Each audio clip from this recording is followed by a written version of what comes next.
So if you're like me, you like colored pencil drawings, but it just takes so long to make them.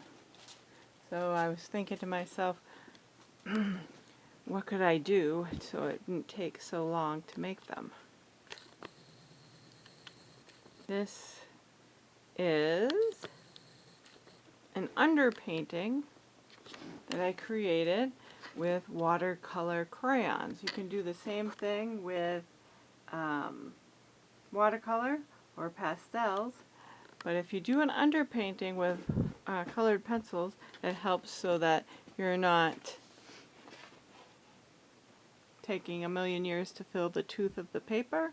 So this is not the finished piece, this is just the first layer of color.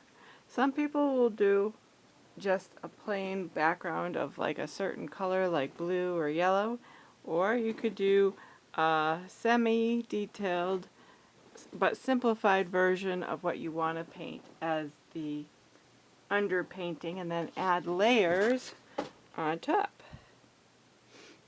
So if you're struggling with colored pencil, a great thing to do is to do an underpainting with another medium such as watercolor pencils.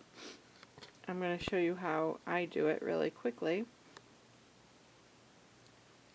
So I'm taking my watercolor crayons out. I'm going to show you how it is that I do that. My little bag of crayons here. This is a small set. You could use a big set. This is just to give you an idea. A small set's great if you're just starting out, so you don't have to have a big commitment in art supplies, because they do cost a lot of money.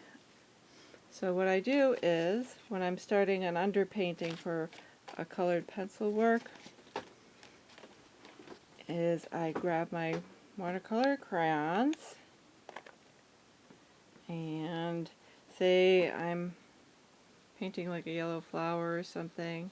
I'll draw out the shape and then I'll do the basic color of the flower and I'll just color it in. It doesn't have to be super neat, but just color it in a little bit like that. And then you're going to take either a brush, or you can use a cotton swab or a makeup applicator, and just add just a little bit of water to the tip of it.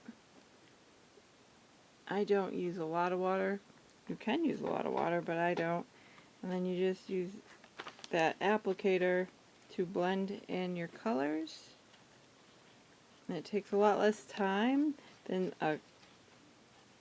to do it this way than it does to do it if you're using just colored pencil, because the crayon tip is so much bigger than the pencil and they blend. You don't have to color it in solidly, they blend with just a little bit of water. And so it makes it a lot easier to fill the tooth of the paper, which is the little nooks and crannies of the paper, so that when you go back on top with the colored pencil, it doesn't take nearly as much time to do the colored pencil artwork. So, and it looks, because it's the crayon and it's a very similar consistency to colored pencil, it looks very similar to colored pencil. So I'm going to show you that real quick, what colored pencil looks like compared to the crayon. Let's see if I can find my pencils first. Oh my goodness. Alright. Yeah, I'm getting out a pencil. Here we go. So it's a very similar, I don't know if you can see it. There we go. See, it's a very similar consistency and appearance to the crayon, so they go together really well when you layer them, and it takes a lot less time. So I hope that helps people out there that are struggling with doing colored pencil drawings. It is another extra expense to add the watercolor crayons, but they do have small sets that you can buy. I've seen them from $6 and up, so it actually really helps quite a lot. Have a great day.